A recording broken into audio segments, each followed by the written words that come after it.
college football. Yes, sir. The mayor of college football, a.k.a. Downtown Nino Brown. Yes, sir. Welcome back to CFB Nation. I'm your host, Nino Brown, and I'm blessed to be hosting this show with the governor of college football, my man KT, and of course, Secretary of State, I believe, of college football, Dino, City Councilman. How we haven't figured out? It's one of the two. My guy Dino, fellas, how we doing? Man, fantastic, man. We're in the brink of this college football explosion. Where we see other sports that are struggling with ratings, like the NBA. To see college football growth is it's like it's a gift and a curse, because you see people who kind of new to the sport and they're over exaggerated by some of the things that happen in the sport, things that we know that's been happening for a while. So yeah, like KT said, it was a rough afternoon in the Knoll House today. The Hawkeyes going down, but excited. Next couple days are going to be electric for college football. So yeah, electricity is ready. I mean, the weekend kind of was like serving you the appetizer. What's going to happen on Wednesday? Fireworks will begin. But I felt for you. We talked about it in the green room, though. Brendan Sullivan's play for that touchdown, man, giving him the shoulder. I mean, that was. Well, I wish I would have seen that all year. Obviously, 100%. I don't know if he would have made the whole season playing like that. But I mean, I said to you, and I'm going to stand by. I feel like his way he played down the stretch and in this bowl game is what everybody wanted Cade McNamara to be for them, and he just kind of wasn't it. Yeah, 100%. And like we said in the green room, I love Sully. He brought a juice to Iowa, but he does that for 12, 13 games. There's no way he's lasting an entire season. It's sewing him up by the end of the year. It's gonna be like Leftwich carrying him down the field. Yeah, exactly. 20 yards downfield, throw another pass, pick him up, run, keep running. All right, fellas, you ready to get in this rapid fire? Hey, let's get it. All right, KT, I'm gonna start off with you, and we're just gonna go back and forth right down it. All right. All righty. Number 21, Syracuse defeats Washington State 52-35 to win the DirecTV Holiday Bowl. Kyle McCord passes Deshaun Watson as the all-time ACC passing single-season leader. Give me your one-liner. I told you in February. Oh, you talk that talk, my man. That was facts. I can bring back the clip and rewind it if need be. Yeah, I told everybody in February he'd be a top 5 passer. What is he, number 1 in the country in passing yards? I told you in February. We all believed in Fran Brown. It's facts. We speak facts here. Dino, Navy defeats Oklahoma 21-20 to win the Lockheed Martin Armed Forces Bowl. Blake Harvett's 97-yard touchdown was magic, my man. Yeah. First off, I had to feel for Boomer for this. Like, I was wondering the whole time, who was he rooting for? Navy, Oklahoma. But yeah, the longest play in program history. I'm excited to see what Coach Cronick and Horvath build this offseason to go into next year. And I think, like they were for some of this season, they could be a surprise playoff team next year. Real quick for both of you, if it wasn't for Bryson Staley's being the guy that stuck out for all the the Armed Forces teams, do you think Horvath would have got a little more talk? I think it kind of fell under the radar because of what Evan Daly did. That and he broke a finger in his hand, so he missed a couple games. Otherwise, yeah. Yeah, I would agree. I think sometimes when a player is playing so magnetic, they get a lot of the attention. But that's just the way the sport works, honestly. They were similar. Yeah, very similar in the game style they had. I feel Harvard's might have a little bit more of an arm, and Navy kind of, once they fell out of the top 25, really didn't get that buzz, and Army kept, pushing. So I just feel like he fell out of it, and he had a magical season. He topped it off with that run to let everybody know that he's here for real. All right, KT, Vanderbilt defeats Georgia Tech 35-27 to win the Birmingham Bowl. Diego Pavia finds a way. 2025 is going to be wild when he returns. Yeah, 2025 is going to be wild. And you guys know I don't really like speaking on the other conference, but the ACC, we love the ACC. Shout out to the ACC. So, we was rocking with Georgia Tech heavy. Georgia Tech shows us a lot of love. But, yes, Diego Pavia, the fact that he's able to come back and play another year, I forgot what coach it was that spoke out against these players that are like in their mid-20s still playing college football. They're chasing their dream, bro. Like, coaches are so upset that they no longer have the power that they had 20 years ago. You can't do what Urban Meyer did to Cam Newton. That doesn't happen anymore. Yeah, the gentleman from On 3, JD, he said it the best. He was just like, yo, some of these guys aren't going to make it to the NFL, and college football is what they love. So if they're going to give it the next year, because he goes, you're going from, the playbooks and the laptops to the cubicles and the laptops. It's different. You know what I mean? So enjoy it while you got it. So I really make money while you can. Exactly. All right. Now, Arkansas defeats Texas Tech 39-26 to win the AutoZone Liberty Bowl. Freshman running back Jacoby Williams is ready to take over the reins with Taj Brooks. He had 15 attempts for 123 yards and a touchdown, over 8 yards per carry. Yeah, he looked really good, and Texas Tech is going to lean on him a lot next year. They lost a lot of weapons at the end of this year, whether it's graduation, portal. So the cupboard's pretty bare right now, but he's the one bright spot. So I'm excited to see how he grows next season. KT, USC defeats Texas A&M 35-21 on a last-minute touchdown to win the SRS Distribution Bowl. Maivia Moss, I kind of remember I might have told you that it was going to be Maivia. Yeah, no, you said this early on. I'm talking that during the spring season. You had said that this was a possibility. I think both quarterbacks probably didn't play the game that they anticipated on playing, and Marcel Reed and Jaden Maaba. But I think USC, this is good thing, heading into next year. They have lost a handful of players via the portal, so it'll be interesting to see how Lincoln Riley gets this thing going next season.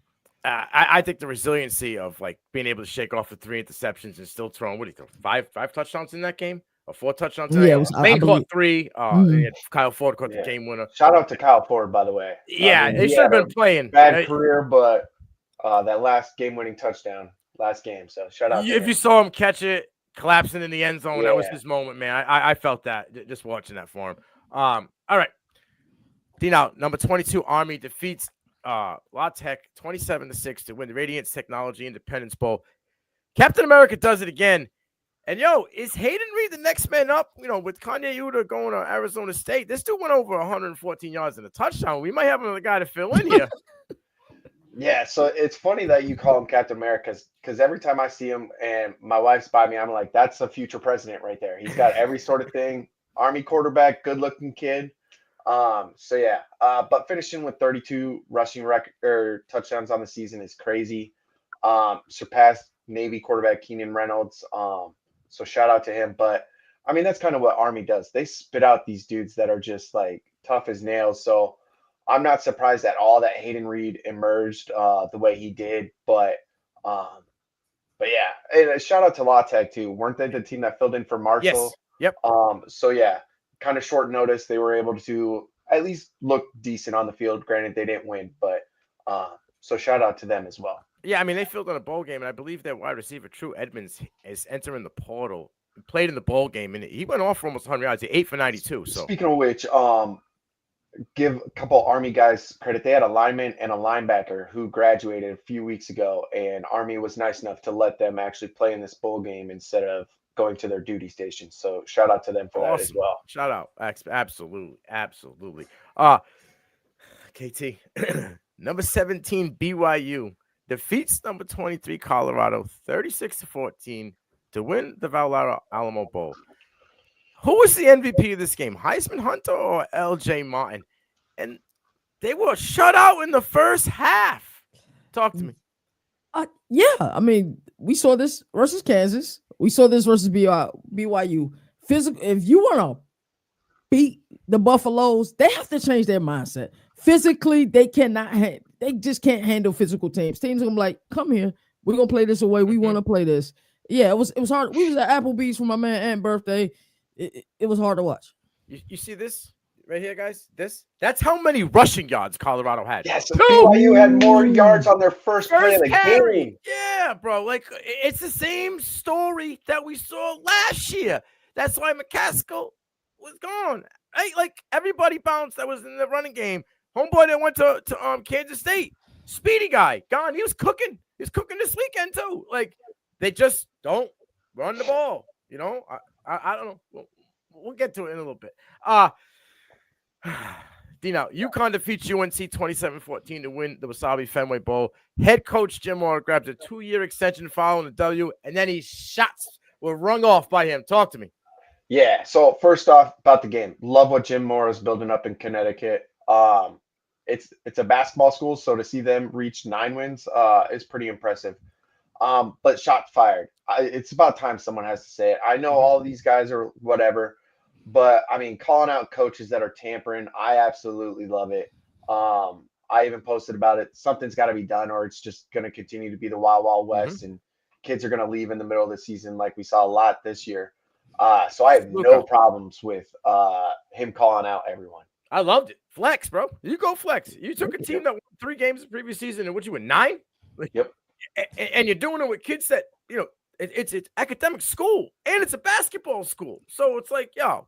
This is something you don't see in the sport of volleyball because of the harsh sanctions that they have when you do this type of thing. So, yeah, shout out to him. Just make sure he don't get his hand caught in the cookie jar doing the same damn thing. Yeah. Yo, what they say? They always say, people in glass houses shoot those stones. But yeah, we'll have to see where that leads you. Transferring to Connecticut, though, as of right yet.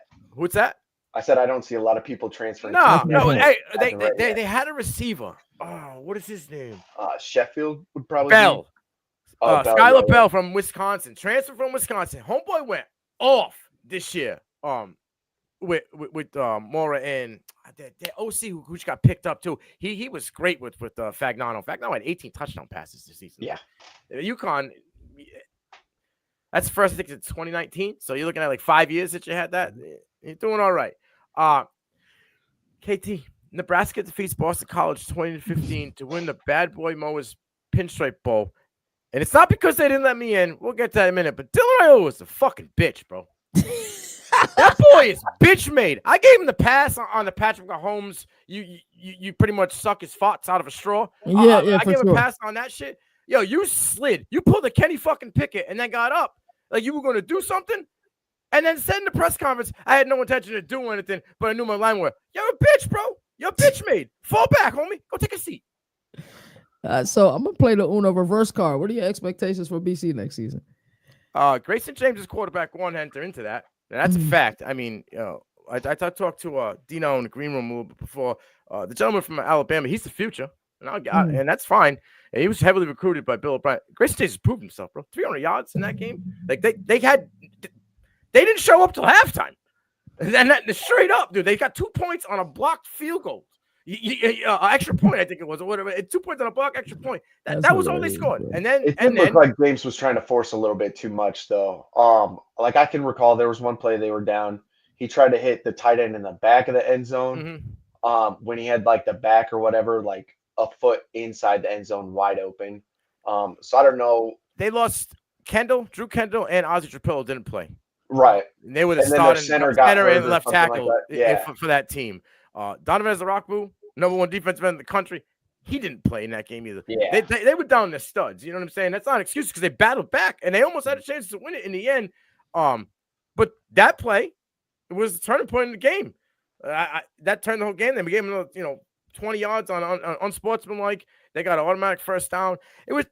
I just don't like the way he played. I don't want to knock the kid. He's got talent, but that to me that's bitch made shit. You know what I mean? You literally look at it. It was a late slide. My guy on BC was already like, what a defender's supposed. This is where I'm having trouble. Like, and Al Azia kind of sparked this with me as well. When the defenders, you can't stop a freight train. What are they supposed to do? You know what I'm saying? At some point, especially when we're going to be doing these late slide things. But that's a topic for another discussion. I could talk all day about that one.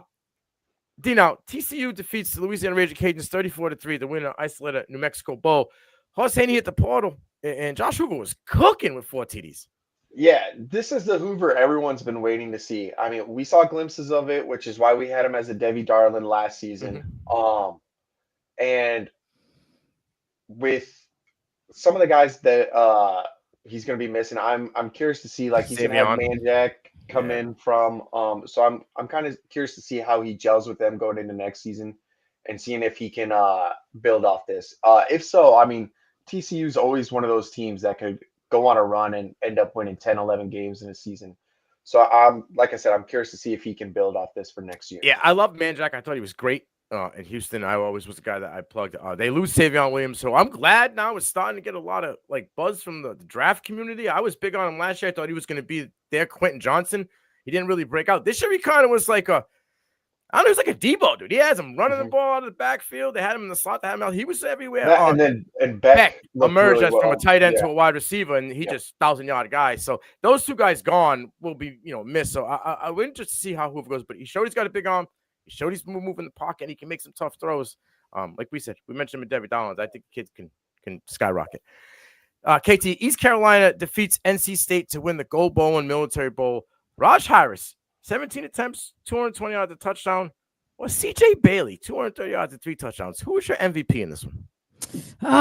That's a tough one, Nino. I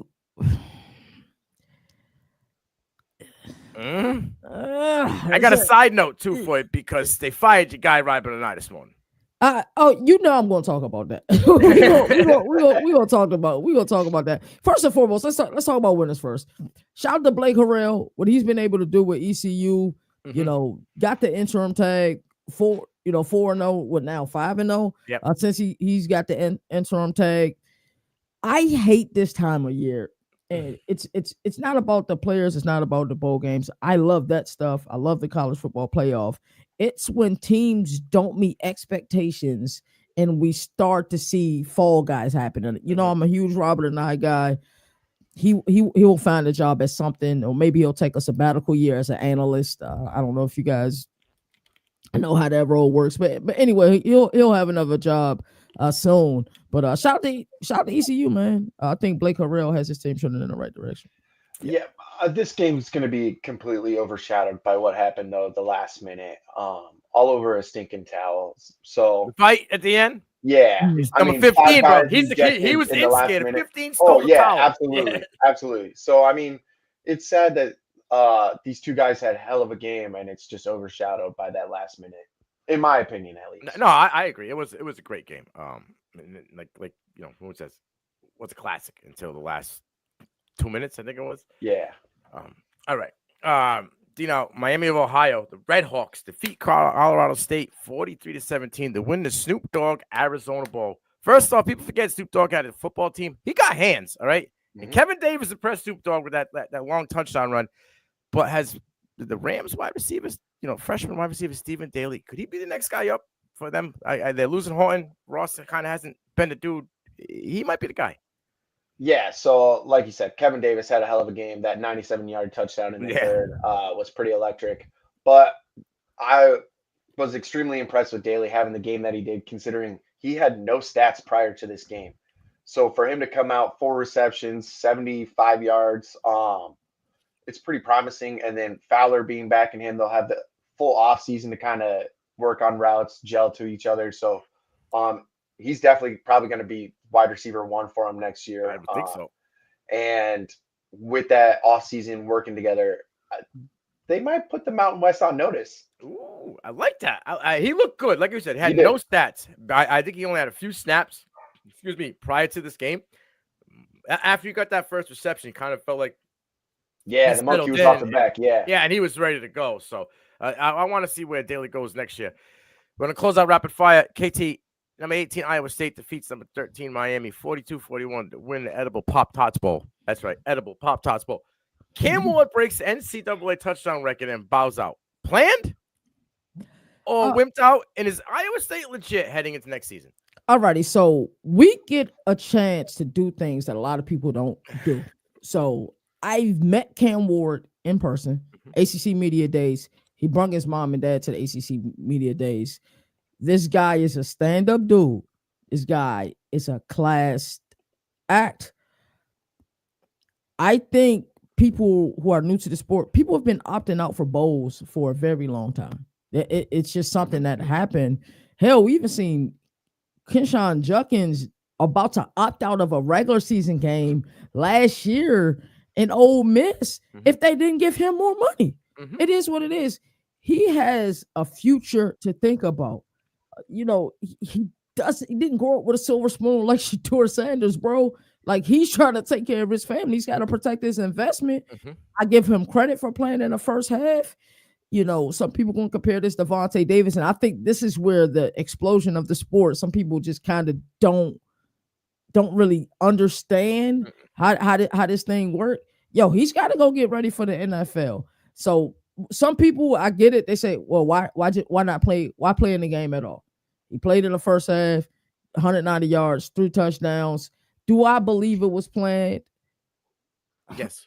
I think it was planned. I think the plan was the first quarter, and he was cooking, and the game Right. was tight, and he had 2 Right. touchdowns in the first quarter, and they were like, "All right, we'll ride the half." Cam was like, "I feel good. Lions playing well. We're in the Right. game. I played at the half. Played at the half, and it was close. They were still in the game. So yeah, I mean, I don't see anything wrong with it if it was planned. If you just said at the end of it, you going into the tunnel, guys. All right, guys, I put you guys in a good position. I'm out. When they had no idea.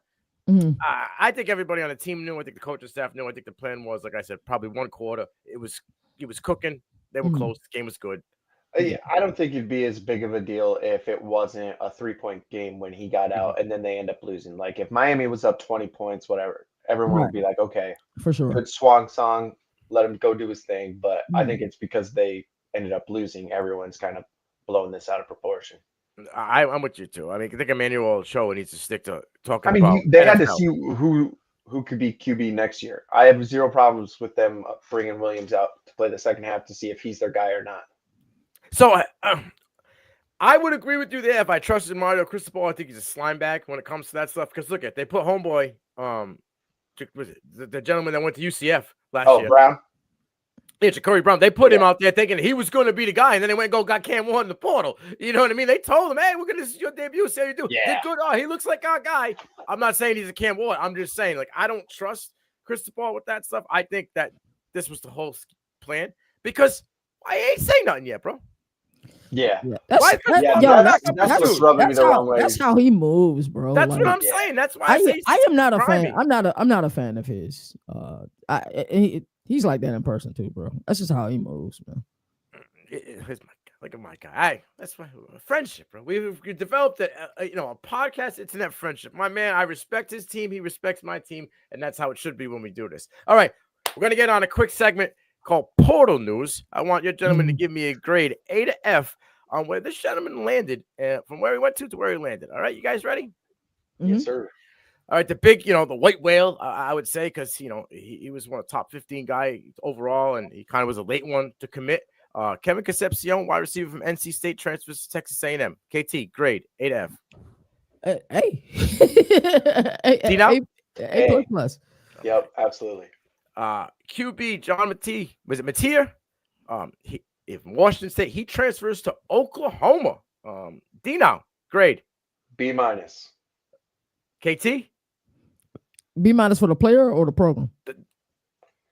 The portal move where he landed. Like what the grade is total for Oklahoma. Say no for John from Mateer.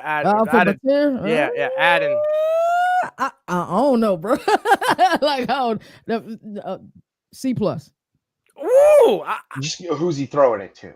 That's why, like, it has room to grow up to an A if they end up adding more in the portal. You had a mass exodus. How do we feel about their offense coordinator situation right now? Exactly. I don't know. Here's my thing. I'll probably catch heat for this because I know he was the darling of the portal. If he was so as good as he's supposed to be, maybe the next Heisman, why he have to wait so long? It seemed like maybe Oklahoma was the only team that made him a phone call. I'll just say, all right, let's get out of the next guy. Eric Singleton goes from Georgia Tech to Auburn. KT. You have to understand, Deuce Knight and Jackson Arnold and Ashton Daniels are quarterbacks at Auburn now. Right. They Jacquez Hunter is returning, I believe, right? Is one more run? I haven't heard him play yet. Yeah. Oh no, I'm sorry. He declared for a bowl. He's going to the Shrine Bowl. He's going to the Shrine Bowl. But they have a freshman, I believe, at running back that got some juice. Yeah. I mean, hell, yeah. You're going to a bigger conference, a bigger program. Yeah, I would say B plus. All right, I'm gonna go off the. Okay, Dino, give me your grade. A. Now, I'm just gonna flip in the dock real quick. Eric Rivers goes from FIU to Georgia Tech. Give me a grade. Dino. Does he fill that Singleton role? Eric? I'm gonna give it a solid B. Okay. I don't think he'll be as productive as Singleton, but still productive enough. It's hard being with a program when your head coach likes to run the ball. It's just hard, bro. Like, the comment he made was, I only got 1 year. My decision was made on me, like, for him to be put on a big spotlight. So, someone we'll have to see. Wide receiver Deuce Robertson goes from USC to Florida State. KT, grade.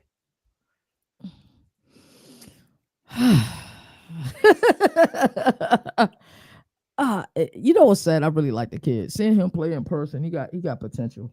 But FSU is a fucking dumpster fire, bro. I'm giving it a D, bro. Wow. Woo. All right. D now? I'm right there with you. I have a C- just because I don't think Florida State is going to be worth a damn next year again. You have a quarterback that I watched for a year and 4 games who can't throw the ball past 15 yards. And Thomas Castellanos. Again, I've seen two. I've seen sites where he's a wide receiver. I've seen he's listed as a tight end. So he's a wide receiver. USC had him as a wide receiver the whole time he played. I understand that's where they had him. Yeah, but he played all the snaps out wide. Yeah, he made a couple big plays versus Maryland. I know they did. He made a couple big plays the last 4 or 5 games of the season. He stepped up for them. He did. He sure did. My question is Tommy C's overrated, by the way. Yeah, bro. Tommy C gave us when there was no film on Tommy C, he was a stud. Absolutely. As soon as there was film on Tommy C, I drank the Kool-Aid. I drank the Kool-Aid too. I damn sure drank the Kool-Aid, bro. I was excited. The nation drank the Kool-Aid. Florida State's still drinking the Kool-Aid. All right. So, all right. Fernando Mendoza, quarterback from Cal, goes to Indiana. D now, talk to me. A+. I think he's exactly what's needed to keep the Signetti engine going. And then you added Roman Hemby at running back from Maryland. Hey, I love that. I love that pick. Is Surratt back as well, I believe. So yeah, Elijah Surratt is back. I love it. KT. We've seen. I think Signetti is kind of going to do what we've been able to see done at Louisville. How they kind of get kind of the under the radar guy quarterback, and they groom him and they develop him. So yes, I'm with Dina. I give it an A. Right. Edge Williams Noire, right? Goes from Mizzou to Nebraska. This guy's top 5 guy in the class. Was promised all his playtime. So 40 snaps. Talk to me. Dino, grade. A. I mean, he reconnects with his high school coach, gives Rule that anchor in year 3 when his programs always take off in year 3. Yep. So, A. KT? Potential for me will be the reason I would say A, but I'm going to play it safe. I'm going to say B. I think I'm going to go with a B+ here. I think if like we said, if all the stars align here, and it seems like they are, this kid's going to blow up. I think he's got a big chip on his shoulder, pissed off he didn't get no playing time. Micah Hudson, wide receiver, goes from Texas Tech to Texas A&M. KT. I mean, hell, they got Conception. They got Hudson. They got Mario Craver as well. They got. To me, it'll be all about how do they develop Marcel Reed? Because he's showed at times huge accuracy, inconsistency. So. Because I love the move, I'll give it an A, but it's with a warning. Here's my thing before Dino gives his answer. What I see in Marcel Reed, I see in junior year Jaden Daniels. Leaves the pocket, the first instinct run. He's gone. Right. When the pocket starts to get collapsed and the feet and the footwork has to get moving, it's one read and then I'm out. It's I haven't felt comfortable yet. You started to see him feel a little bit comfortable towards the end of the season once it was him the last couple of games. But his first instinct still right now is run. When things aren't, smooth. That's how Jaden Daniel was junior season. And I said he's going to get murdered. Yeah. Okay. We saw it at Arizona State as well. Yeah. How you guys feel about Elko? I'm undecided. I feel the same way. I'm 60-40. Yeah, I feel the same way. I'll tell you one thing. I'm down with a coach that will go play some casino, smash a Corona, and then go coach a game. I'm with it. You know what I'm saying? Like, he's the people's people. So I'm with it. Dino, Yes. grade. So it's funny that you brought up Daniels because in my notes I have Brian Thomas Jr. clone right here. So I'm gonna give it an A because it screams Daniels and That's what I see. BTJ. I see the whole thing. Body style, the way he came in from Arizona to LSU, like how he was making that transition. There were questions, but you could see that if he developed, he could be the guy. He's being the guy. That's obvious. Justice Hayes, running back, Alabama, transfers to Michigan. And we're going to double stack it. Quarterback Mikey Keene from Fresno State transfers to Michigan. Give me a grade on both. KT. I'm a huge fan of both of those players. You guys know, how I feel about Fresno State players. Hayes definitely showed flashes this year. What do you average? Like 5.7 yards a carry. Yes. Roughly Limited action, it was like 100, yeah. attempts. So. I just don't know where Michigan is offensively. Like that is my only concern with this move. So because of that, I'm going to give it a C+. Okay. As a collective or just Hayes? I think Hayes brought it out of the D. Yeah. It would have been a D, I think, for KT, and Hayes as a combination brought it out of that. It'll be a C for me. Because of who I'm not sure. It's just I'm not sure where that program is at right now. Mm-hmm. Okay, Dino. So for Haynes, I gave it a B+. Just because he still got a lot of wear on the tires. For sure, of his limited carries. It gives Marshall a running mate next year for Michigan, which they like to do the two backs. Yeah, they always run a two back system. So I gave it a B. For Mikey Keene, I actually gave it an A-. You don't have to rush Underwood to start playing.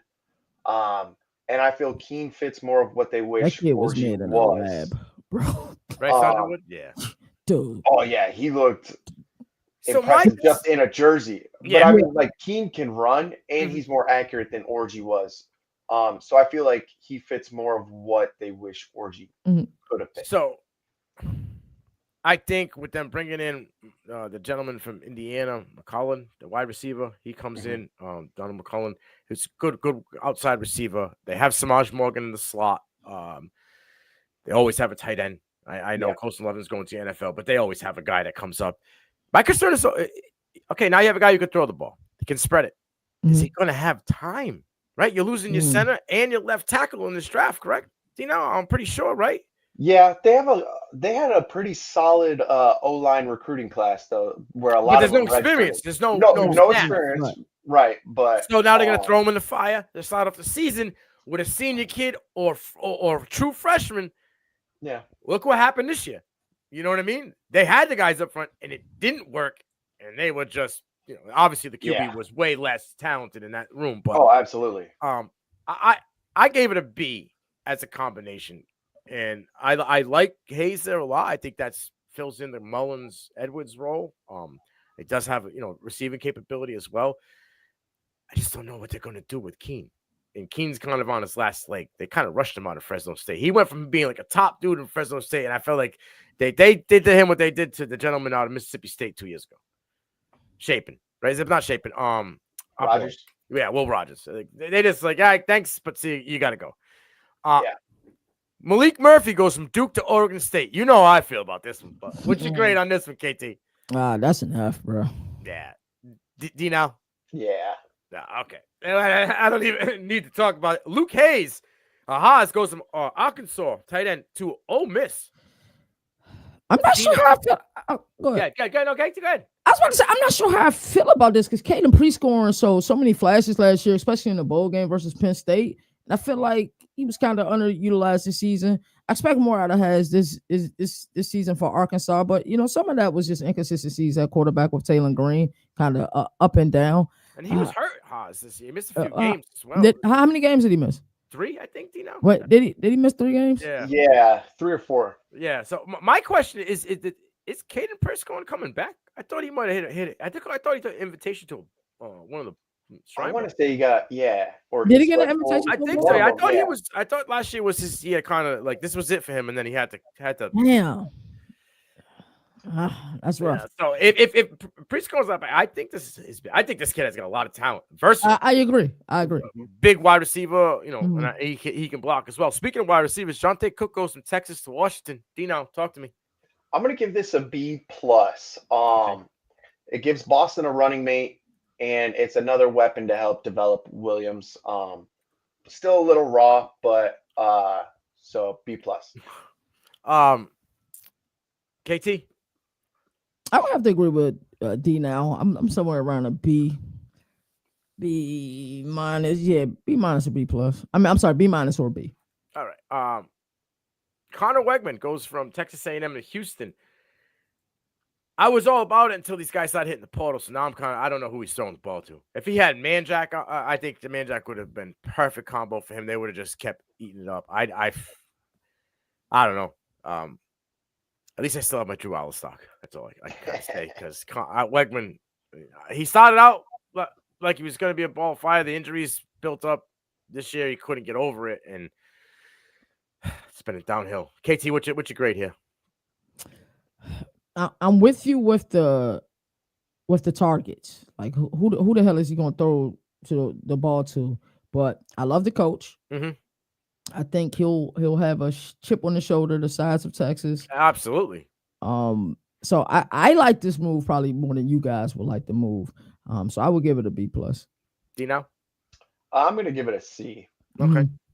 I understand. That's right where I'm at as well. It has a chance to be an A. This kid could blow up. Yeah, for sure. A chance to be an A. But he can light it the F up. I feel right now it's a C. It's a C. Two backs that we both love right off the rip. Fluff Bothwell, South Alabama. He heads over to Mississippi State. I love it. I think Levy and him are going to gel. Dino? See, I gave it a C. I like the move to the SEC, just not to Mississippi State. So that's what brought me down. Okay. KT? I think Jeff Levy, I'm a big believer in Jeff Levy, and I know the season was rough. Shapen got injured. What week was that? Did he get injured? Pretty early. 5. They still weren't playing well. Before he got injured, they lost games they should. There was a lot of behind the scenes stuff I heard as well, coaching staffs. So I give it a B+. Hell of a talent, and I think year 2 in Starkville. Watch out for Mississippi State. Yeah, I think you're gonna see a turnaround. Running back Ahmed Hardy goes from ULM to Missouri. Dino, talk to me. A+. I love it. With Noel leaving, I mean, I watched the game this afternoon, and imagining Hardy in there, I feel like they would have probably gave the ball more handoff. I'm not worried about Marcus Carroll. He didn't see the field till the fourth quarter, dude. Yeah, no, absolutely. Hardy's going to come in, be RB1 day one, so A+. I think 1,500 yards you can get out of that kid. Oh, yeah. Easy. KT, grade? Yeah, it's a supreme balance. It's an A for sure. All right. Edge, James Williams goes from Nebraska to Florida State. I think it fills a huge role because I'm going to double it up. Patrick Ryan, he goes to LSU, right? That kid's dog. So you're going to have Perkins and Patrick on each side. Yikes. Great on Patrick Payton. I'm sorry. Great on Patrick Payton. We know what you meant. From FSU to LSU. What's the grade there? I got an A. On Payton? Yeah, A+, just because if he has Perkins behind him or across from him. Don't matter. Yeah. You got to decide, but they both got to perform. But you're going to get one-on-one. Perform. Yeah, there's no double teaming now. They're going to get one-on-ones. It's no double teaming.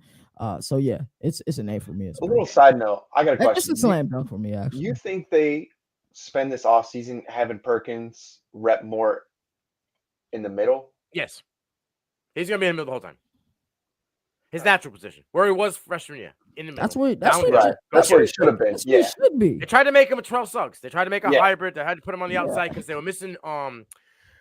It was last year, not this year. Last year, who was the guy on the edge that was out for 2 games? He did some stupid. He got suspended. He ended up going to the NFL, but he was their lead guy. He was out for 2 games for suspension. So they tried to put Perkins in that role. Clark? I forget who it was, but it was their DN, and it didn't end up working. I know what you're talking about. Yeah. I think James Williams going from Nebraska to FSU. I think he's going to fill into that Patrick Payton. Oh yeah. He's a monster. He's like that Luther Van Ness guy from your team. Yeah, he's like that type of player. QB Darren Menza goes from Tulane to Duke for a bag. D now, grade. A for the bag, C for the move. I feel like he could have got his name out there a little bit better. Potentially made the playoff the next couple of seasons at Tulane, winning that conference. Where at Duke, I don't think he's going to sniff it because you have to win the ACC pretty much for them to get in. So I'll give that a C. KT. Hey man, life's about second chances, third chances. I love what Manny Diaz is doing and doing right now. So it would be a B for me. This is a one and done, bro. This is just a stepping stone to play some better competition, and maybe he's in the Big Ten or the SEC next season. I honestly believe this is I'm in and I'm out. That's right. A for the bag. Yeah, and I'm with it. Cameron Sheldon, running back from Tennessee, goes to Virginia Tech. I love this. I think him filling in Basil Thuton's role with Kyron Drones at quarterback, I think he's going to cook. He had to get out. He wasn't going to be the guy. The young boy was coming in after – Sampson's still there, right? And then you had the young freshman that was already getting snaps. So he's like, I'm out, and I think he's going to be RB1 over there, and he's going to run the hill. But what are your grades here? Go ahead, Kate. Well, Virginia Tech, they've done some moving around this week. This offseason. They got rid of their offensive line coach. They got a new offensive line coach. Is Bowen still there? Yeah, as of right now, I believe their offensive coordinator. I'm not the biggest fan of his. I think, and I'm trying to choose my words carefully because they're in front of the network. So yes, they took a step back this year. Yeah. I do like the move. He'll definitely get the totes in Blacksburg, and he'll rush for a lot of yards there too. So the move is an A for sure. I just got to see improvement from the offensive coordinator spot. I think Kyron Jones took a step back this year. I think he did. He 100% did. Because they have young wide receivers on the outside. They had Felton on the outside as the veteran. The ACC was for the taking, and they didn't even take it. It was from the taking. Looking at it from the beginning going in, but I don't know if they could have contended with the Clemson. With who else was at the top this year? Miami, Syracuse. Yeah, exactly. Like I'm saying, I don't even think they could have contended with Syracuse. Pitt was at one point and then dropped a bunch of games in a row. Eli got hurt. Yeah. Once they lost Eli, that was the end of the great bowl game, by the way. UT Pittsburgh. Desmond Reed, bro. The thing is he dropped that one in the end zone. That would have been the end of it all. But what do you have? 32. Yeah, 5'7", 175, ball of steel, dude. Was getting receptions. He was running the ball, and they didn't even give it to him in the whole first quarter. I think he didn't get any touches in the second quarter. So yeah, shout out to him. Last one, Nakai Hill-Green, linebacker from Colorado, lands in Alabama. You're looking at an 80+ tackle dude, a guy that just gets downhill, run stopper. I'm gonna give this an A just because I think if he's able to see the field with Bama, which I'm assuming he's gonna, it gets him ready for the next level. So A. I think this guy probably had 100+ tackles if they just had tuck. The Colorado defense was terrible. He was the only guy that could tackle on that defense. So on that front seven, I give it a B+. That's what I give it. More so because there's going to be questions. Is he going to be out the 5-star guy in front of him? You look at a senior guy, they just hit up in the transfer portal. I don't think he's going to Alabama to sit down. Yeah. KT? It would be an A for me. All right, let's get into the bowls this week. I'm going to start off with KT. Number 11, Alabama takes on, 7-5 Michigan team that closed out the regular season with an upset W against Ohio State and riding high. Michigan enters the Ryan Quest Bowl matchup as an 11.5-point underdog with many questions on the offensive side. Who's the QB for the Wolverines? Orji at the portal. Warren's hurt. Donovan Edmonds declared for the NFL draft and accepted a Senior Bowl invite. KT, give me the keys to victory for Alabama Crimson Tide, and what is your overall grade for Kalen DeBoer in year one? Overall grade for Kalen DeBoer, year one, it's tough to grade because one, he's following a legend, but I think with some of the movement that we see, like losing a player like Caleb Downs via the portal, there's just games that stick out to me for this team. That Oklahoma game, I mean, one of the worst tapes we've seen all year. Nick Sheridan. At times, I haven't liked. I haven't liked what he's done at times. So year one, he found out what ball is like in Tuscaloosa. It's different in Tuscaloosa than it was in Seattle and some of his other stops. So year one, a grade for me would be a B-. He's on the cusp of a C plus or B minus. Didn't do an absolute terrible job, but they had chances to end up being in this playoff, and they were missed. As far as the keys to victory for this game for Alabama, they're gonna let Milroe cook. He's gonna have to cook. He's gonna run him back, right? Yeah. Like, are they gonna let he ain't Milroe used him cook? all season anyway. That's what I'm saying. Hey, Yeah. but what's crazy was I had it broken down on a card. I can't remember where I put it. The statistics from last year to this year in the running game really aren't that different. Wow. It just looked much different. Right. On the screen when you saw it. Yeah. The successfulness of it wasn't as good, but the numbers and kind of really close. You'd be surprised. Yeah, so of course you had Tommy Reese last year, Nick Sheridan this year, but the keys to victory. Honestly, one point that I do want to make is I think our friends out west, even with all the turmoil Michigan is going through, what gives them the confidence that Alabama is going to win by 12 or more points? That's what I said. That's the bothersome thing for me. We saw Michigan beat Ohio State. We saw Michigan, though their record may be misleading. Opt-outs. Say that again. Yeah, it's all the opt-outs. No quarterback, no running back. Right. For sure. And have they even named the starter for this game yet? That's what I'm saying. They haven't named the quarterback starter. It's gonna probably be Davis.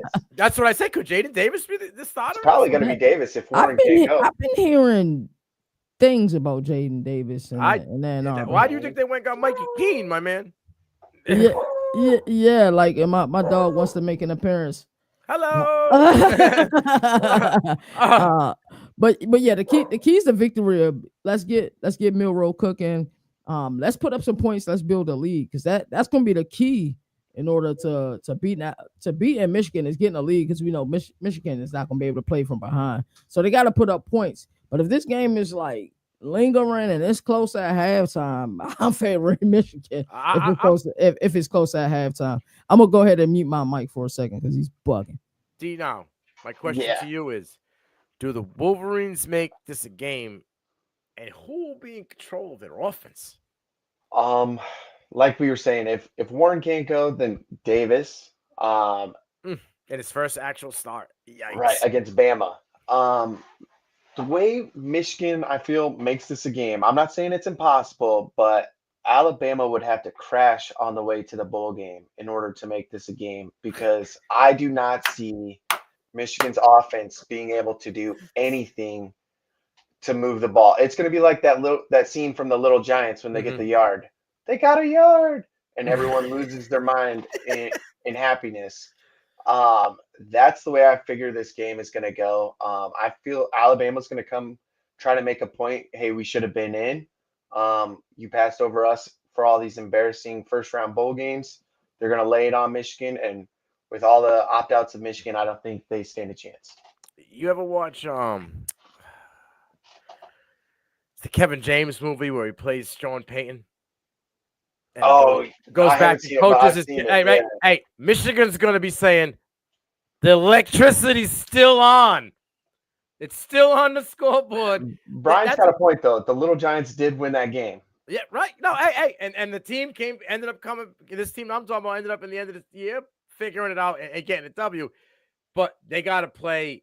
They're playing to not get embarrassed. They're playing to not get 10-minute quarters. Is what they're playing to. Yeah. That's what they're playing for. Is to not get 10-minute quarters. All right. That's hilarious, bro. Number 15, South Carolina will battle number 20, Illinois, in the Cheez-It Citrus Bowl in Orlando, Florida. South Carolina has played giant killer all season with marquee victories over A&M, Clemson, Missouri, and Kentucky. I know we'll laugh at that, but at the time it was. No, Lenore Sellers found his groove like Stella, and the Gamecocks look promising for 2025.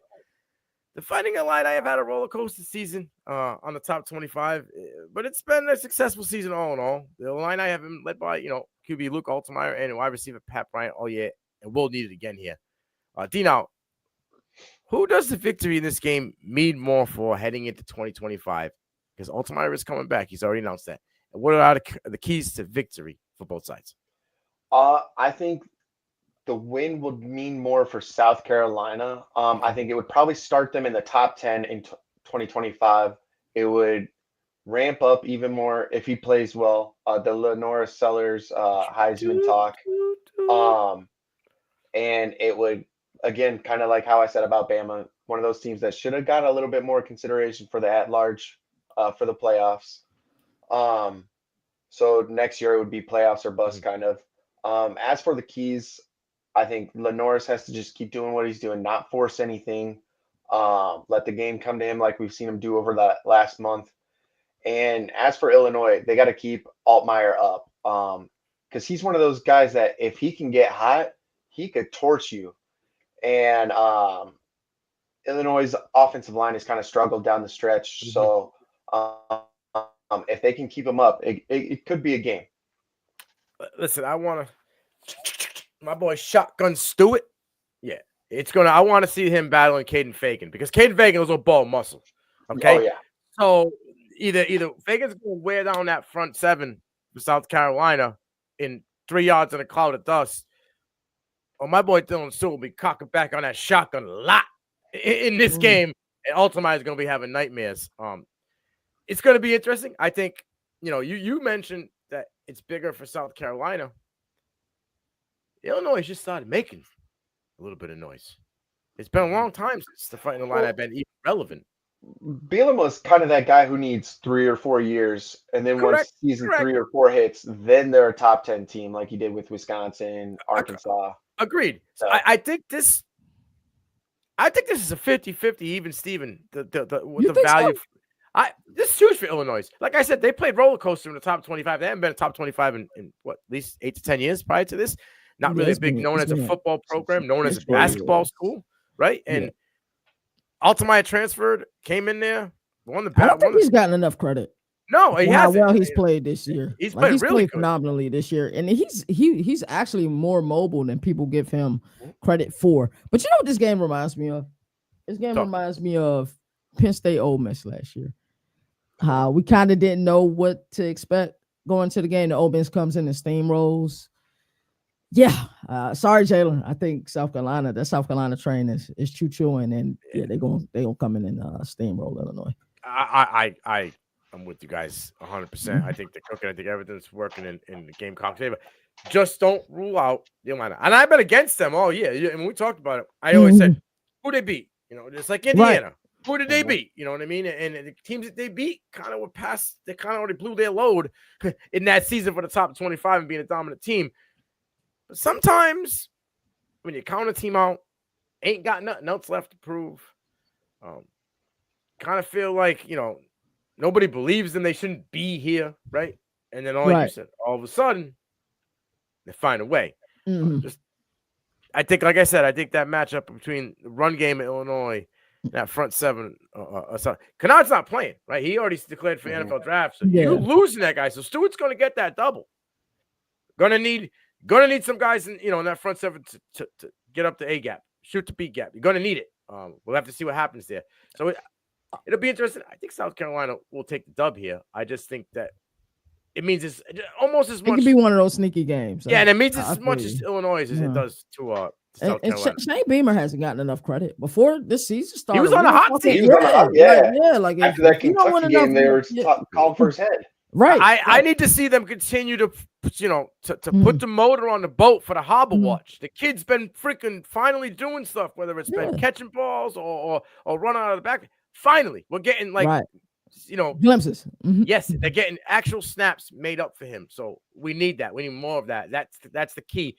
Give Sellers that big boy weapon outside of Matthew. It's crazy because Beamer is building this team the same way his pa built Virginia Tech, back in the day. And guess what? One of his biggest pipelines is DC, believe it or not. The entire DMV. So it's beautiful to see, man. Like if you look at their team, like, yeah, I've seen this before. I know both sides just happy. That's all I can say. All right. For sure. Shout out to number 6, Penn State battles number 3, Boise in the Verbo Fiesta Bowl. Brian, if you're still here, tune in. This is the quarterfinal matchup for the CFB playoff. Both teams bring a 12-win record to the table. Similarly, are fighting for some, I think, CFB playoff respect. Boise's going to rely on the people's Heisman, running back Aston Genty, to continue his magical season for the Broncos. As Penn State's QB Drew Aller tries to establish himself as a legitimate top 3 QB in his incoming class. And dudes like Roddy Dangerfield, he doesn't get any respect. Dino, You know how I feel about both of these teams. Which one of these two 12-win teams is a fraud and why? And can Drew Aller lead the Nittany Lions past Boise State and deep into the playoff? So I want to preface this by when I made my comments, Brian, I was thinking of you this entire time. With that being said, I think it's really hard to label either of these programs as fraud. I say fraud to what they've been built around this season. All right. I will say I think Penn State has been the most underwhelming of the two. Without labeling them as the fraud, underwhelming is the term that I'm going to go with. That's kind of where I was going with. Like, didn't live up to what everybody believes. Didn't live up to what their record says. You know, look at Kansas City. They're saying that Kansas City Chiefs are the worst 14-1 team ever. You know what I'm saying? Yeah. So with a QB like Aller, they have one of the best backfield duos in the country. They have arguably the best tight end in the country. I just feel like their offense should have been more dominant this year. Their defensive studs came out. Carter started slow, showed you who he is. Winston is one of the better safeties this year. So I think they underperformed, I guess, to put it more. And I can see why people would say Boise, but Boise knew who they were. They had the stud running back who were just going to run it down their throat. Madsen's going to hit an open pass when he needs to. They played their offensive identity to a T. So my answer is going to be Penn State for the fraud. And as for can Aller lead the Nittany Lions past Boise State, I'm going to say if you are relying on Aller to win a game, you are in the wrong situation to start with. I feel like if they have Allen, they have Singleton, they should not be leaning on Aller to win a game. I'm glad I'm the host of this one. KT. Outside of Oregon, Aston Genty hasn't faced any defense, close to the Nittany Lions front seven. Does the Heisman snub push him to carry his team and prove a point? Abdul Carter, does a big game here drive his draft stock high? And why does everybody hate Drew Aller?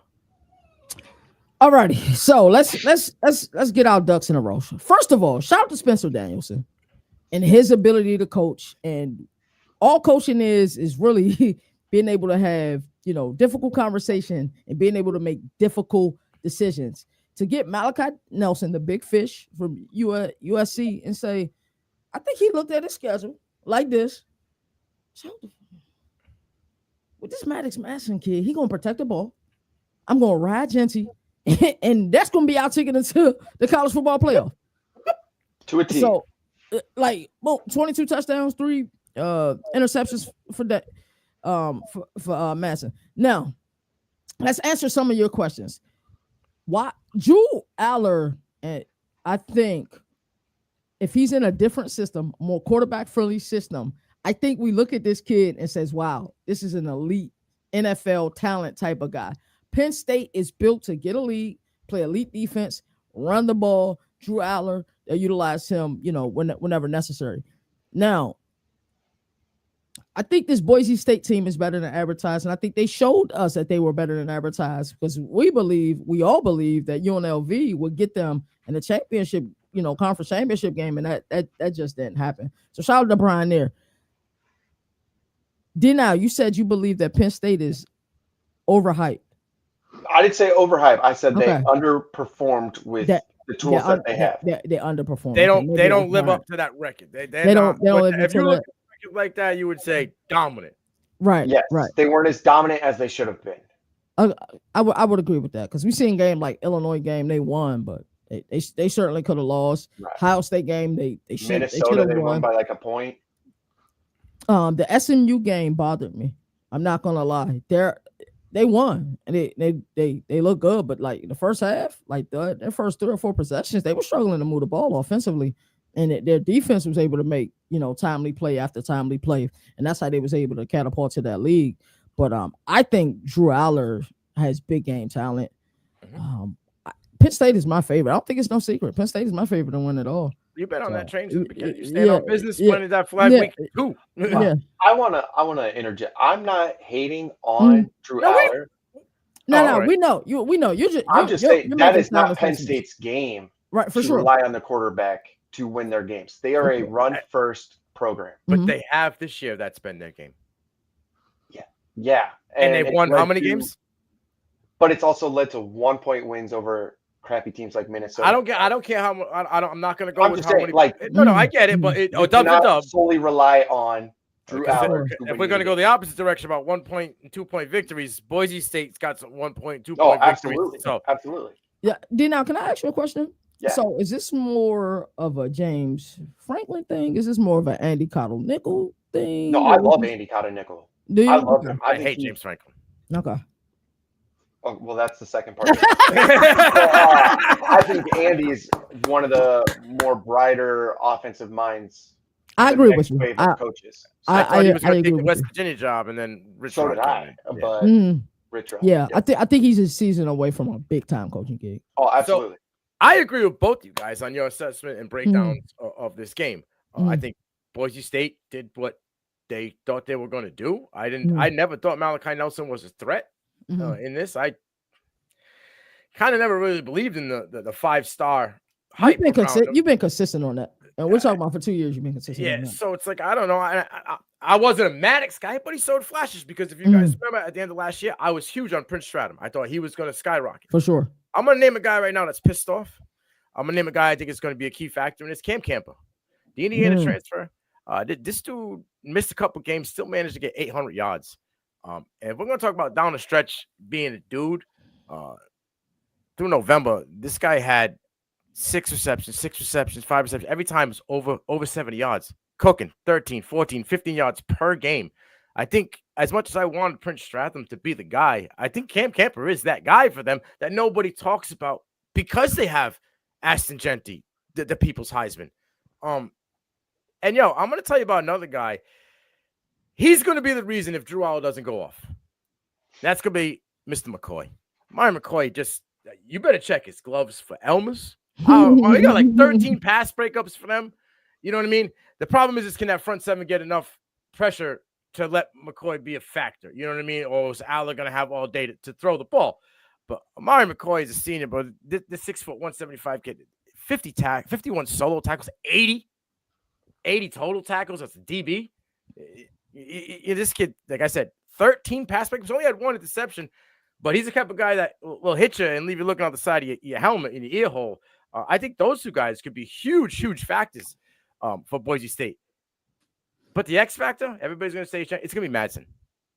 Are we going to get the Madsen that can only throw the ball for 11 for 27 and for 175 yards and a couple turnovers? Are you going to get the efficient Madsen that can break it down and literally break down that defense and just work the play action when necessary, like he had in multiple games where Genty's always had a game, but it's also been games he had like $173. I know that for him is an off day. For any other running back in the country, that'd be a great day.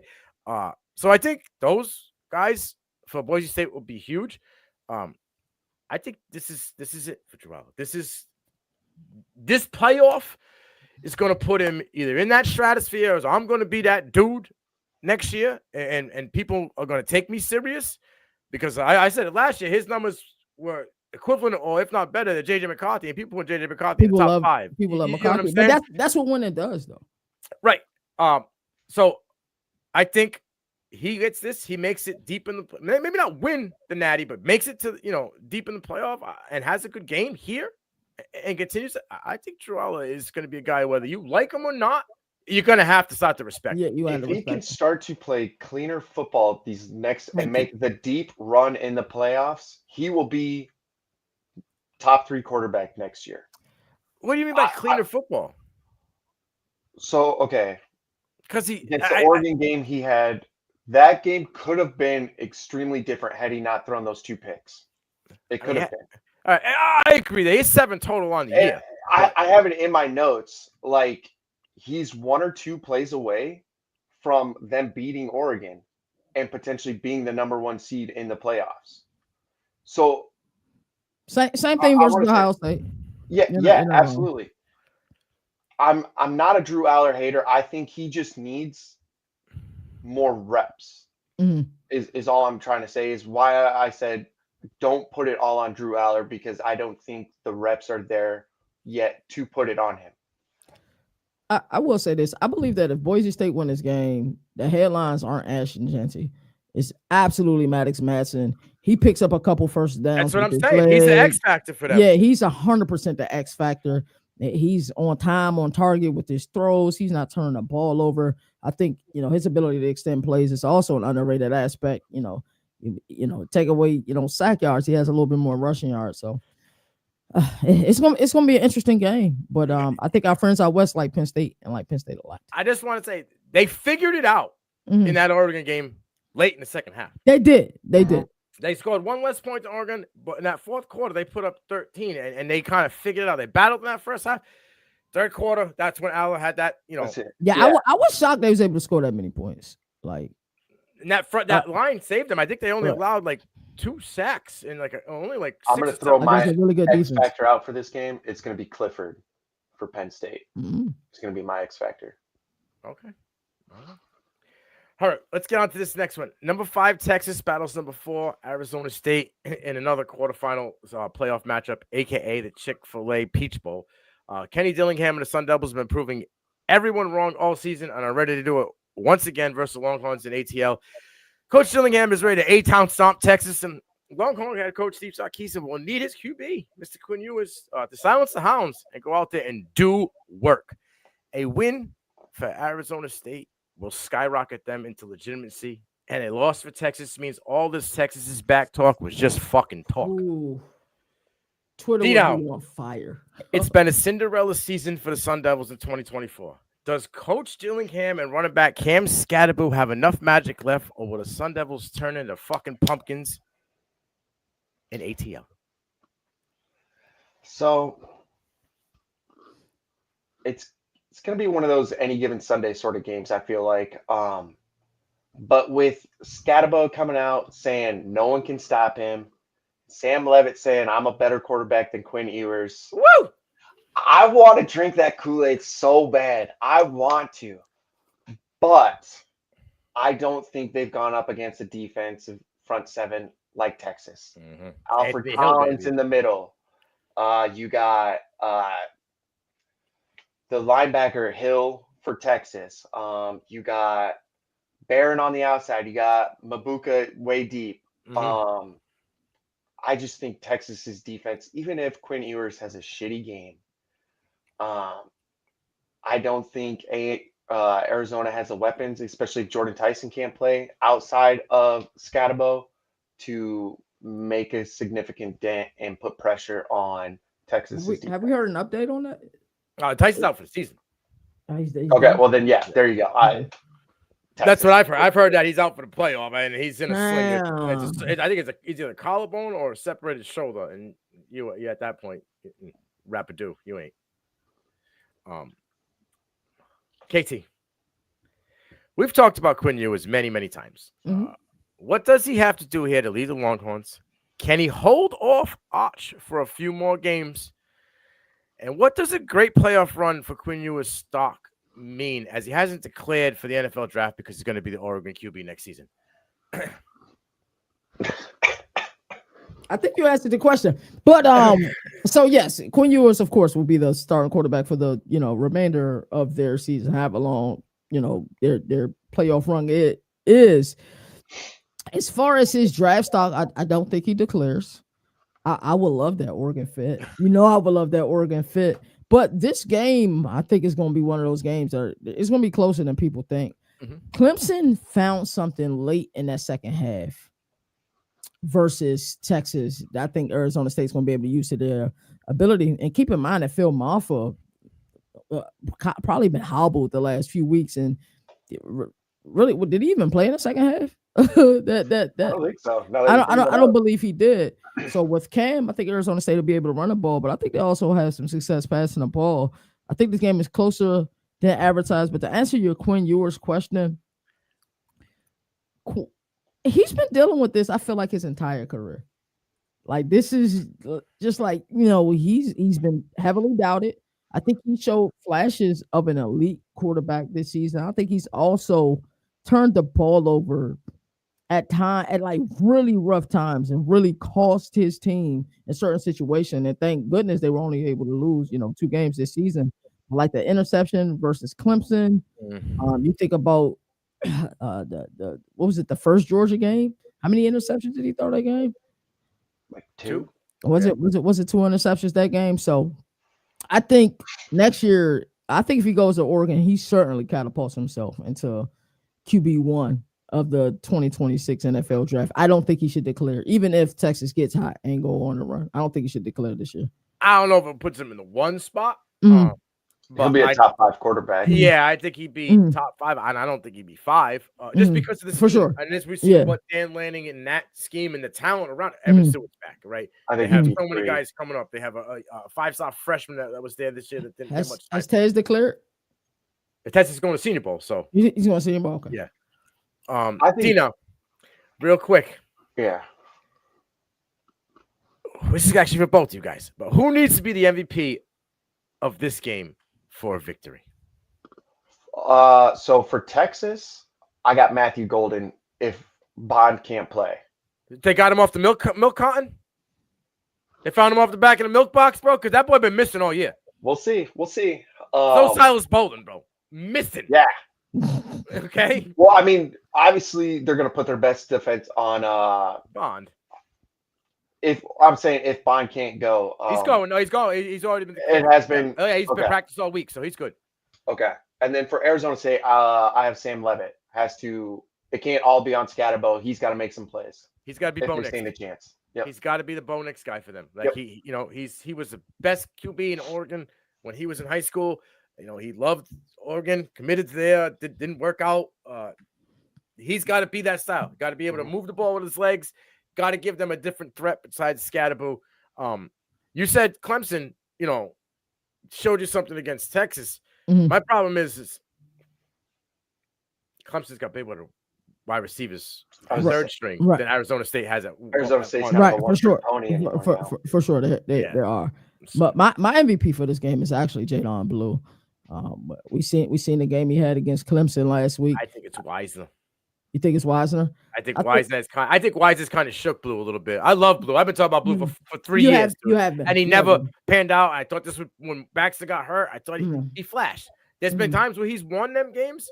Right. Honestly, I think there's been times where he's kind of put them in predicament, almost lose games. He's put them in bad predicaments. But I mean, he was impressive versus Clemson.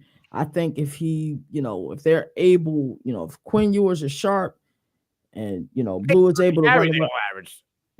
I think every running back in that room averaged almost over 8 yards. They were eating versus Clemson. It's interesting to see, a team like Texas, who is, in my opinion, been more of a finesse team. They're built physically, defensively now. Oregon has been more of a finesse team. They're built physically now to be able to win games. So it's just interesting to see. All right, number 8, Ohio State laces up the cleats to do battle with number 1 Oregon and Pasadena. Another playoff quarterfinal matchup.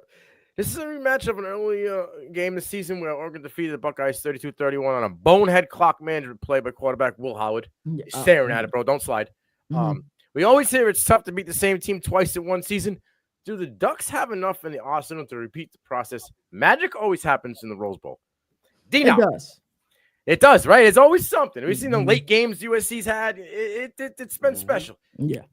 This isn't Jake Paul versus Mike Tyson type battle. This is battle of juggernauts. This is more of a battle of Ali Frazier. Yeah. This could possibly be the national championship that it's going to be the de facto probably. 100%. And by the way, the Rose Bowl should be the national championship every year. We've been talking about that back when it was BCS, right? Yeah. But there's more to battle than just Howard versus Gabriel, right? You got Stewart versus Denzel Burks. You got Judkins and Henderson versus Birch and Mateo, and many more. Give me your key matchup for this game and who you got winning. So I have 2. You mentioned 2 of the guys. My first matchup is Donovan Jackson versus Mateo Yu. Just with Donovan Jackson sliding out to tackle for the second half. He's going to play himself into making a lot of money if he can stop Mateo. Yes, sir. and put himself arguably in the conversation up there with Kelvin Banks and Will Campbell as a guy who could play inside and outside potentially at the next level. My second one is Evan Stewart versus Davison Igbenogson. I'm sorry, butchering his name.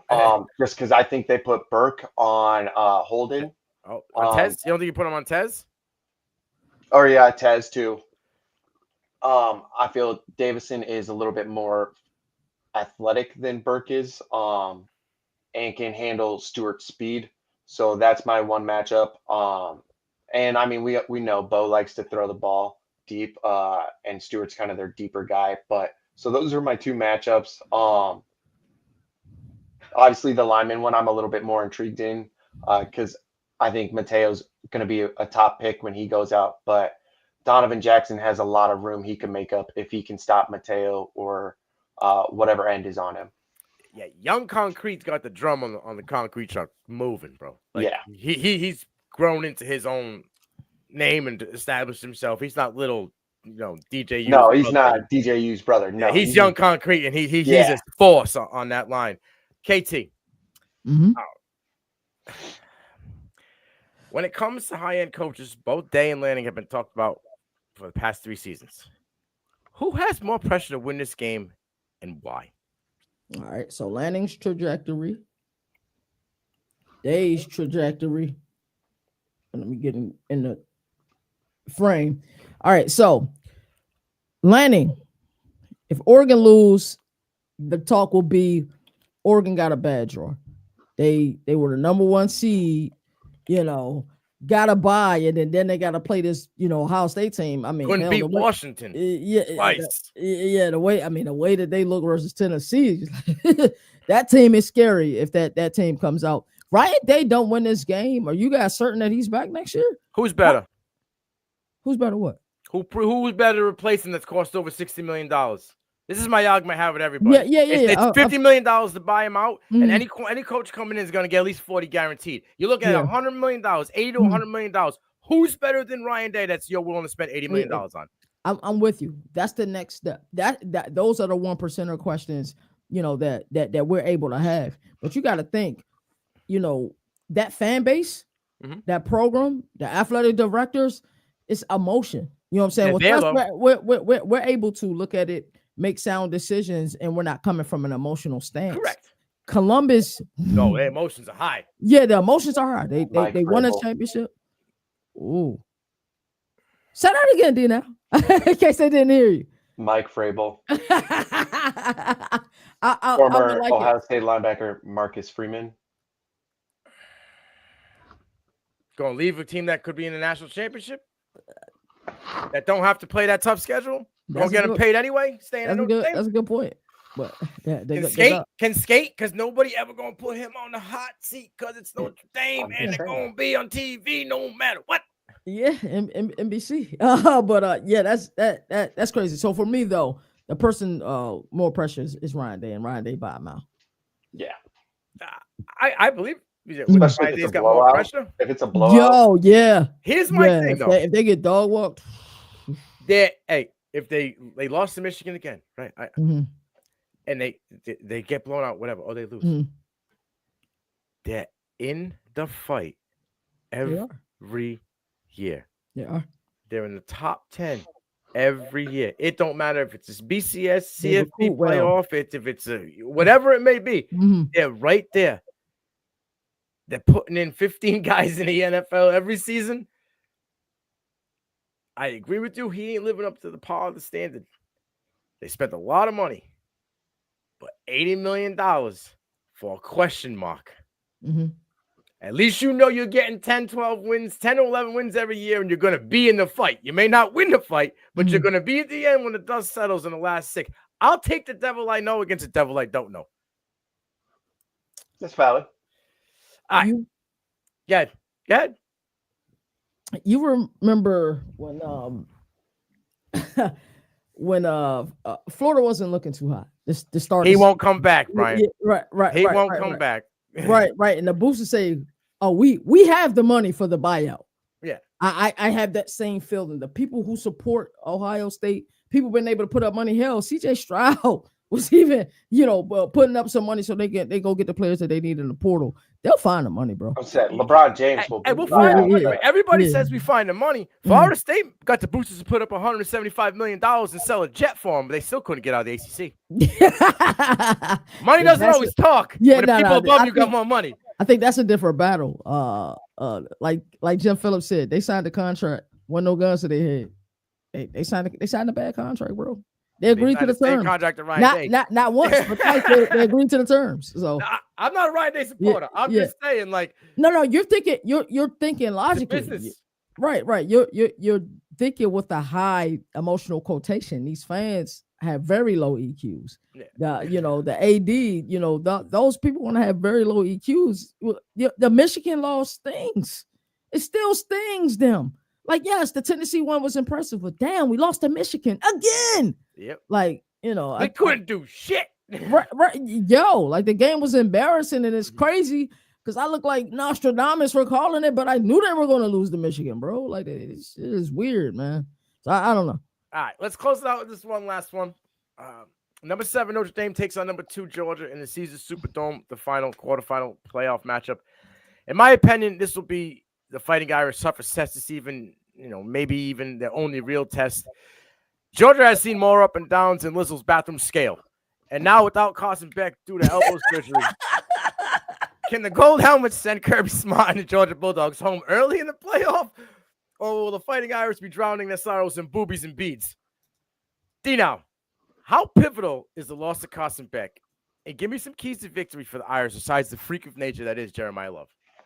Yeah, so I mean, even with the ups and downs that Carson Beck had, losing an experienced QB like that is extremely pivotal. He had those mental big game reps that could so he wouldn't be as rattled. I do like Gunner though. He had an amazing high school career, 14,000 yards, 177 touchdowns. So I mean, he's not no Joe Schmo.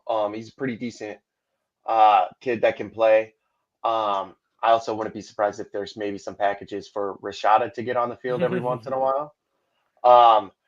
But losing someone like Carson Beck, like I said, even though he had a crappy year, it's still kind of important. As for keys for time out before you go past Beck. Yep. Smart or stupid going to the draft? Stupid. Thank you.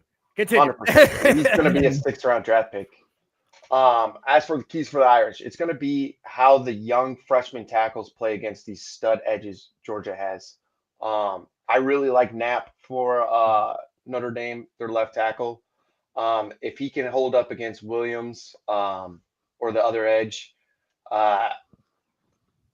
Notre Dame may have a chance. I don't think Jeremiah Love is going to have as big of a game as he had. I think Georgia's run defense will kind of shut him down.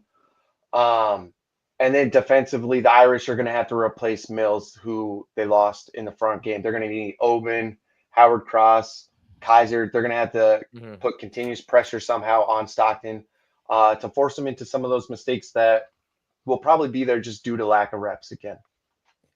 All right. Now, your family got a lot of Fighting Irish ties. How they feeling about this game? They're pretty excited. This is a lot of them are saying this is probably Notre Dame's best chance to go pretty far, potentially even win it. I agree. 30 I plus said years. that they were going to sneak in, and if they snuck in, they would get the easy route. Watch out. They always do. Yeah, if they can get past Georgia, honestly, I'm right there with you guys. I think they'll make it to the national championship, potentially win it. So yeah, it's pretty interesting in my house. A lot of Notre Dame alums, so they're pretty excited. KT, can the stout defense of Notre Dame that has held opponents to less than 14 points per game rat a Gunner Stockton in his first start? Or will Jalen Walker and the Bulldogs front seven be able to make Riley Leonard a pocket quarterback and not just be the guy who can do what he wants? But before you answer, Dino, we had this conversation many a times, all three of us, plus Boomer, plus Moon. And I've always said, I never trusted that Georgia QB room. Vandegrift retired. This guy, Carson Beck, he might be a 6th round draft pick. And now they're going to literally the Swiss Army knife and Gunnar Stockton, the guy who kind of was there by default. Man, I don't know. They had 3 5-stars. I don't know if any of them were any good. The year was 1990. Uh-oh. Giant starting quarterback Phil Simms gets injured. Jeff Hostetler comes in. The mustache man. Yeah, the mustache man. You know, able to lead the Giants through the playoffs, and then of course they beat my Bills in the Super Bowl. And I can't even watch the play. Anyway, I do not think that is going to happen for this Georgia team. I just felt like stating a historical stat, but I don't see, and as dominant as Georgia's been, you know, defensively, but they're facing another dominant defense. That is the thing. That is the key. I like Notre Dame in this game. I wouldn't even have said that 4 weeks ago. Damn sure wouldn't have said it 5 weeks or 7 weeks ago. I didn't even think Notre Dame would make the playoff after the what was it, the NIU? That's a conversation for another day. Even after the NIU loss, but Riley Leonard, slowly but surely, as you were just saying, you know, has gotten comfortable. Mm-hmm. He's been able to make enough plays. We all know he's mobile as hell. I like Notre Dame in this game.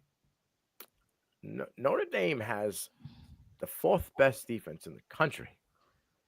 Georgia has the 20th. I didn't think week 1 of this 2024 season that those words would be mudded from my mouth. No, I agree. Okay. Nor that I think that I would be saying it would be Riley Leonard against Gunnar Stockton in a major matchup in a CFB playoff. No. Nate Frazier. Why is he screaming that he's going to be an X factor in this game? We've seen him in games late when Georgia not blowing teams out, maybe be up a score or two, and then this kid who can catch the ball is electric. This seems to do something and give him a spark, right? I'm not saying he's going to be the MVP, but I just got a feeling that Frazier's going to be. I think Love is going to be the catalyst for Notre Dame. I think this kid's going to get the rock close to 25 times. I think they're going to need him. He's going to get some toes. They're going to need him and Price than Love. You think Jadon Price has a better? Yeah, I think he's more of the bell cow muscle back than Love is, and I think that's accurate. Love's going to need to take. I think they're going to need both. They're going to need the pound and the flash, the thunder and lightning. I think it's going to need to. And then you have Riley Leonard, who's always going to get you those short first down situations. Yeah, he is. And extend the pocket and the play. But I just feel like Nate Frazier is going to be an X factor for them. I don't trust any of the wide receivers. And I said this is the deepest room they had early. Wide receivers? Yeah. Okay. I don't trust any of Georgia's wide receivers. As far as Notre Dame's wide receivers, face on. That's my X factor. Oh yeah, I mean, look at him last year. Last week he took over, and Bo Collins has been appreciatively great in the blocking in the run game. This guy is throwing dudes around, and that's how you play on Sundays.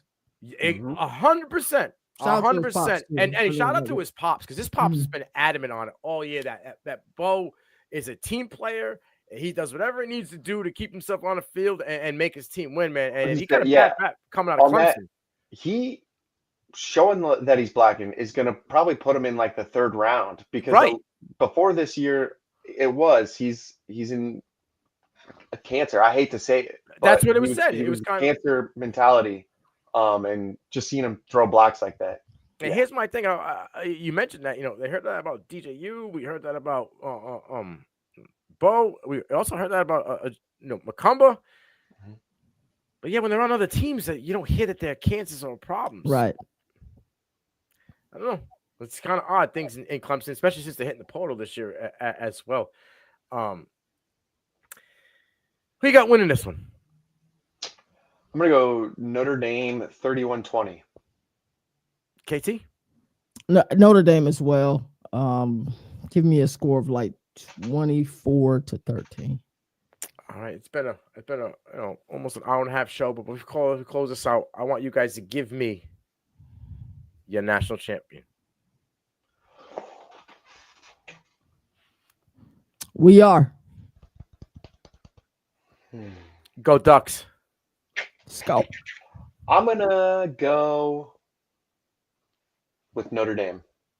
I love it. I love 3 different picks on this show. Yeah, for sure. I mean, we might have a little, biasy since, that was your team off the rip. Ducks have been my team for a long time. For sure. I'm going to tell you something right now. This is going to Katie's going to like this. If my Ducks win a natty, I'll buy a Dylan Gabriel Oregon jersey, and I hate that motherfucker. Oh, let's go. I'll buy a Dylan Gabriel Oregon jersey if they win. Of the two underdogs, who is more likely, do you guys think, to pull the upset? Arizona State. Arizona State for sure. Boise State. I think Boise State's more because I think Genty can take over. Because he's got dogs on Penn State. But if this people's Heisman, this monster of a man just starts dominating these 5 stars and they can't stop him, that messes with your psyche. That will take you out of a game like this. Now, you get the man rolling, watch out, because then all of a sudden, all it's going to take is Madison, 1 or 2 play-action plays, and Boise's looking at they're on top, and now Penn State's playing from behind. I think Boise State that's not their than Arizona. That's then you got to lean on Allen. I think Cam could do the same thing though. Cam Camper? No. Scatterbo. Yeah, I think he do the same thing. But it's you only got one. It's one guy. Right. Tyson was in there. I think it'd be a whole different ball game because Tyson can blow the doors off anybody in college football when it comes to a DB. But yeah, that'd be dope. I think that could possibly happen, and I think it would piss a lot of people off because a lot of people didn't want the G5 guy to get the automatic bid. Yeah, boys, it's been an absolute pleasure on this show. Like I said, hour and a half. We broke a lot of topics down. We hit the games that have been played. We hit the portal. We hit the games coming up. And we gave you our picks for national championship. This is CFB Nation. KT, take us away. Hey, as I always like to say, there are no more victories in the sport that survive in advance. That's why college football is the greatest regular season. They're getting up there for the postseason as well. And until next time, y'all already know what it is. Yes, sir. Yes, sir. Today I am the governor of college football. Yes, sir. The mayor of college football, a.k.a. downtown Nino Brown.